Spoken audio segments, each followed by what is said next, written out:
લાડવા ગામના શ્રવણભા માણેક દ્વારા ઇન્ડિયન આર્મીમાં 17 વર્ષની સર્વિસ પૂરી કરી પરત વતન ફર્યા। દેવભૂમિ દ્વારકાના લાડવા ગામ ખાતે રહેતા હઠિયાભા માણેકભાના પુત્ર શ્રવણ હઠિયાભા માણેક દ્વારા ઇન્ડિયન આર્મીની અંદર છેલ્લા 17 વર્ષની ફરજ બજાવતા અને હાલ તેમના દ્વારા 17 વર્ષે સર્વિસ પૂર્ણ કરી તેમના માદરે વતન ફરતા ગ્રામજનો દ્વારા તેમજ ક્ષત્રિય સમાજના આગેવાનો દ્વારા તેમનું સ્વાગત કરવામાં આવ્યું। આશાપુરા માતાજીના મંદિરથી લઈ તેમના નિવાસસ્થાન સુધી વિજય સરઘસ કાઢવામાં આવ્યું। સાથે સાથે શ્રવણભા માણેકના કુળદેવી શ્રી આશાપુરા માતાજીના પ્રથમ નોરતે નૂતન ધ્વજારોહણ કરવામાં આવ્યું હતું। જ્યારે ઇન્ડિયન આર્મીની અંદર આટલી લાંબી સર્વિસ પૂર્ણ કરી અને પરત ફરતા શ્રવણભા માણેક દ્વારા ક્ષત્રિય સમાજનું પણ નામ રોશન કર્યું। Bureau report Lalit Shingadiya, Devbhumi Dwarka.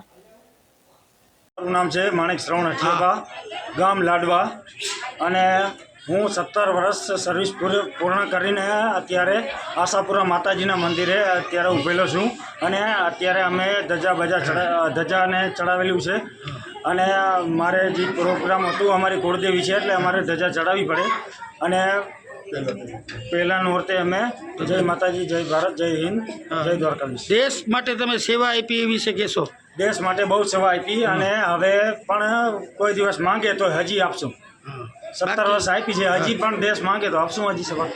દેશ તમે આટલું કામ કર્યું વિશે કહેશો? તમને કેવું સારું લાગ્યું? શું બહુ થયું? સરસ લાગ્યું અને સારામાં સારી મને સર્વિસ આપી, સારામાં સારી નોકરી અને સારામાં સારું આગળ પાછળ કાંઈ વસ્તુ મતલબ ઘટે નહીં એવું રાખ્યું છે અને બધી ફેસિલિટી પણ આપી છે ફોજે।